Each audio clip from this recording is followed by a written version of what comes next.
Hello everyone, Reza here. In this video, we will learn how to send a nicely formatted approval notifications email to the requester depending upon the responses that we receive from the approvers. All of this I will showcase with the different types of approvals that we have available.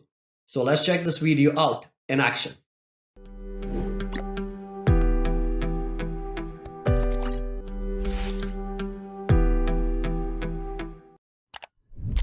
Let's begin creating a simple approval workflow.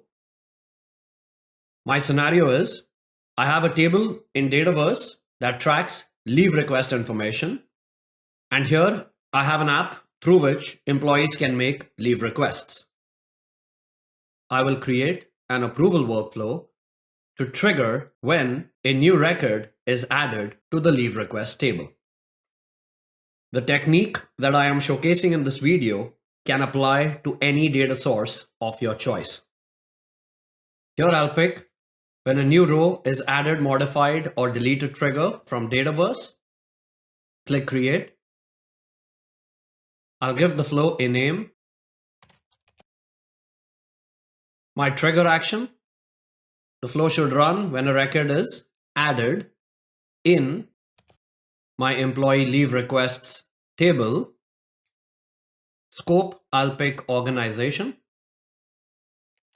I'll rename this action as a best practice. Next, I'll add an action from the approvals connector. Here I'll pick start and wait for an approval. The main idea of this video is to show how we can send notifications to the requester to highlight the responses that the approvers have provided. And the technique that I will be showcasing can work with any type of approval that you select. So let's begin with approve reject, everyone must approve.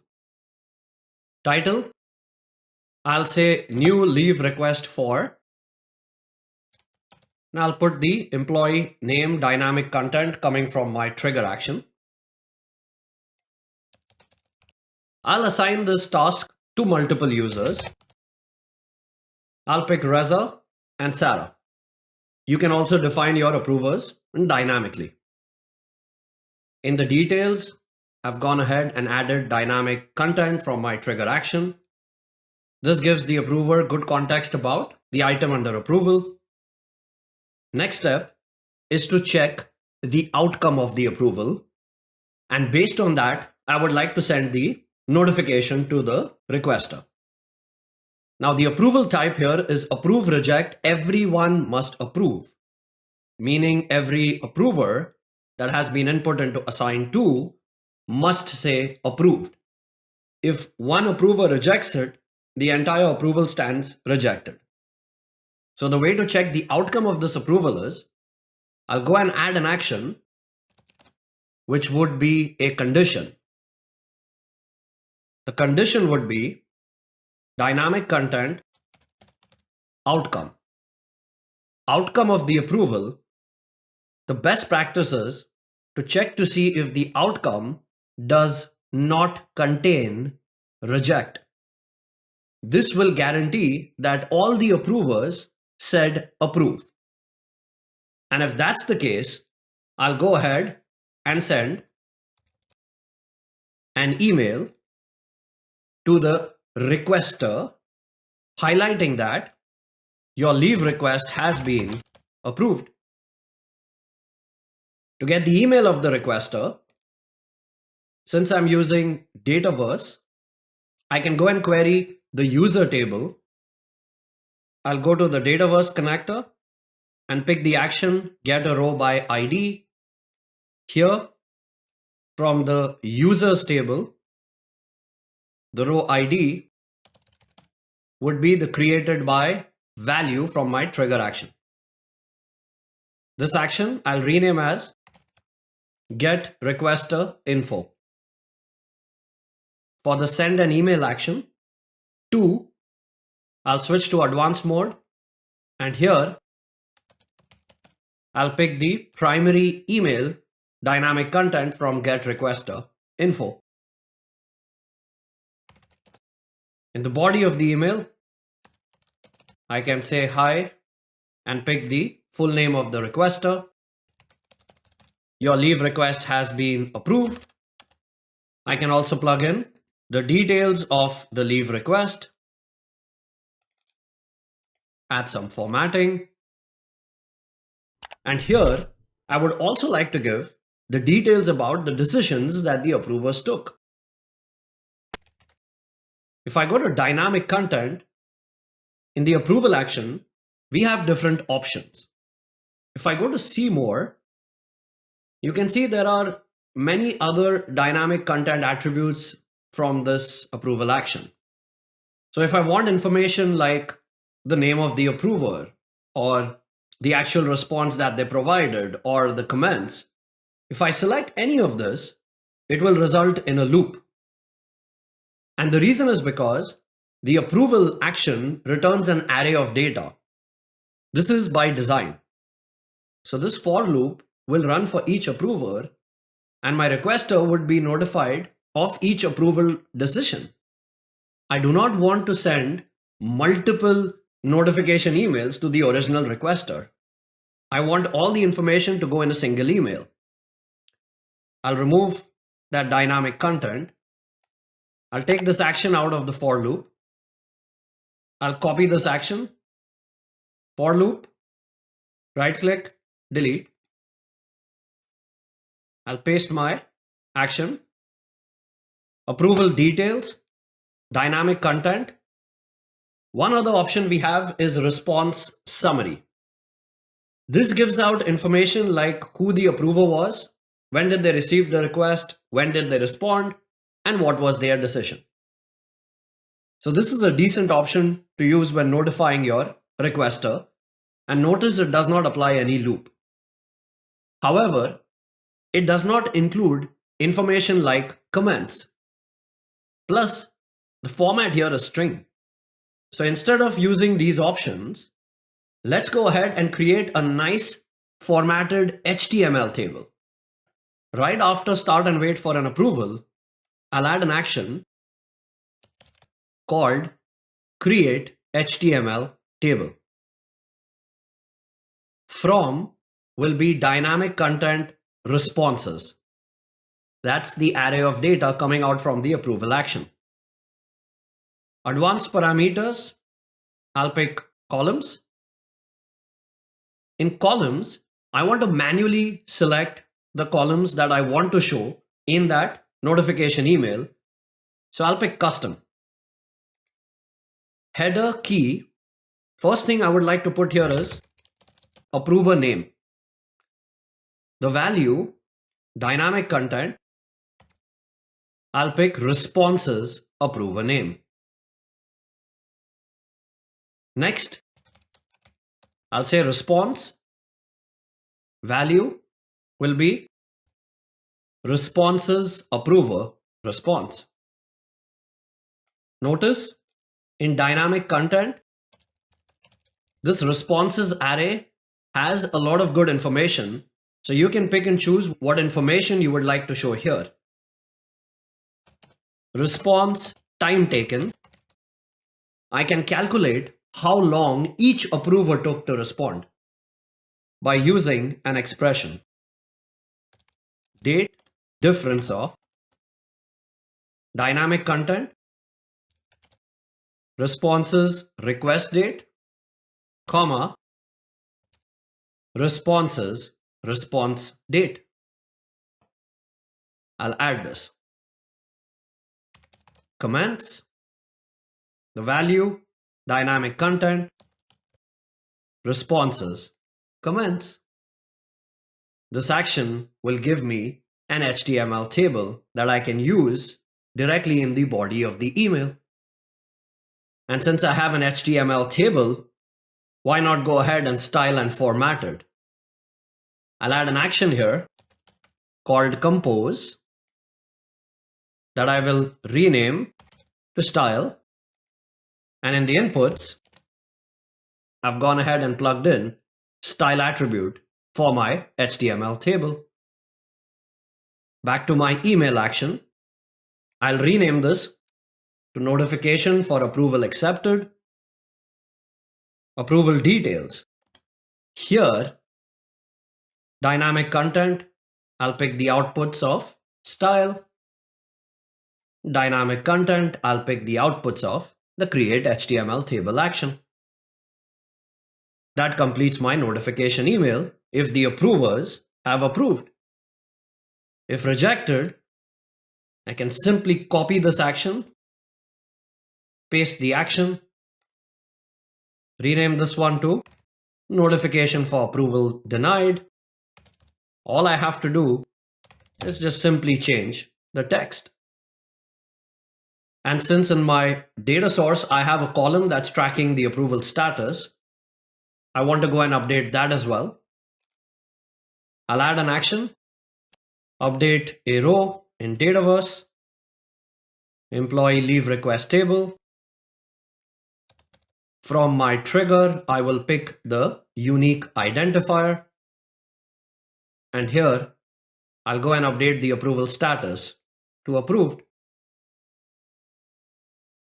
Same action I'll copy, paste it in the false branch. Here, approval status will be rejected. I'll go ahead and save my flow. The flow is saved. Let's go ahead and test this out. I'll create a new leave request, Reza, sick leave, provide the details, save it. Here is the new leave request, status pending. The flow has triggered, and right now it's waiting for the approvers to respond. Here is the approval email that Reza has received. Reza can see all the details, and Reza can approve or reject, plug in his comments, and submit his response. Reza has approved. Sarah was also identified as one of the approvers. Here is the approval request that Sarah has received. Let's say Sarah also goes ahead and approves it, submits her response. The approval action completes. Flow goes ahead, creates that HTML table. The condition goes in the true branch because all the approvers said approved, and it should send a notification email to the requester, which is Reza. Here is that email that Reza has received. The approval notification email includes the information that the approval request has been approved. And here is the nicely formatted HTML table that includes all the details of the approval process. Who the approvers were, what were their responses, how long did they take to respond, and their comments. The record in my table, the status, is now approved. Back to the flow. The approval action. This technique will work for any type of approval. Let's try it out. Approve, reject, first to respond. I'll select this. All the other details, I'll keep it the same. I'll go and save. I'll go and test this out with the previous flow run. Once again, the approval process begins. This time, the first approver to respond, their decision will be final. Both Sarah and Reza will receive the approval request. Here's the request that Sarah has received. Sarah goes ahead and approves this. First to respond. Here is the approval request that the requester, which is Reza, has received. Approval details only has that single record. Let's edit the approval action. This time, I'll pick custom responses, wait for all responses. The approval type will wait for every approver to take their decision. And I can define my own approval outcomes. I'll give two options to my approvers, yes and no. Now, since I have changed the response options here, my condition does not contain no. I'll go ahead and save the flow. Let's test this out. The approval process begins. Both the approvers will receive the approval request, and this approval will not move until both of them respond.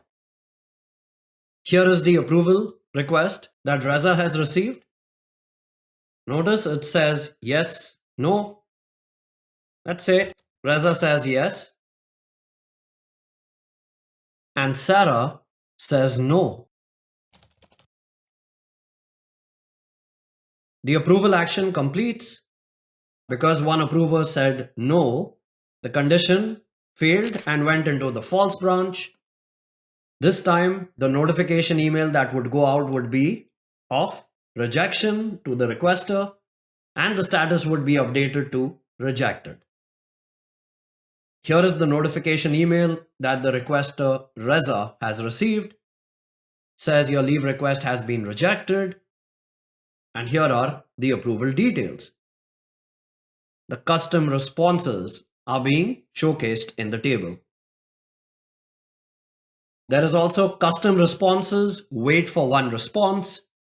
This also works with the same pattern. And now we have a new approval type called sequential approval. I'll select this. You can define your approvers in sequence by using approval steps. I'll add new item. First approver, I've entered Reza's email address. Add new item. Second approver, I've picked Sarah. Third approver, I've picked James. The first request will go to Reza. If Reza approves, it will go to Sarah. If Sarah approves, then it will go to James. If anyone rejects it, the approval won't move to the next sequenced approver, but rather the outcome would be reject. The options here are approve, reject. So my condition should be the outcome does not contain reject. I'll save this. Let's test. Sequence begins with Reza. Here is the approval request for Reza. Reza approves it, submits his response. Now it goes to the next approver in sequence. Next approver is Sarah. Let's say Sarah also approves it. James is the third approver in sequence. Approvers can also approve from the approval dashboard in make.powerautomate.com. Here is the approval request. James, let's say, rejects it, submits his response. The three approvers in sequence, the first two approved, the last one rejected. Even if one rejects, that means the email that will go out to the requester is rejected. And here are the approval details. You can see how that same HTML table style pattern applies to any type of approval. If you enjoyed this video, then do like, comment, and subscribe to my YouTube channel. And thank you so much for watching.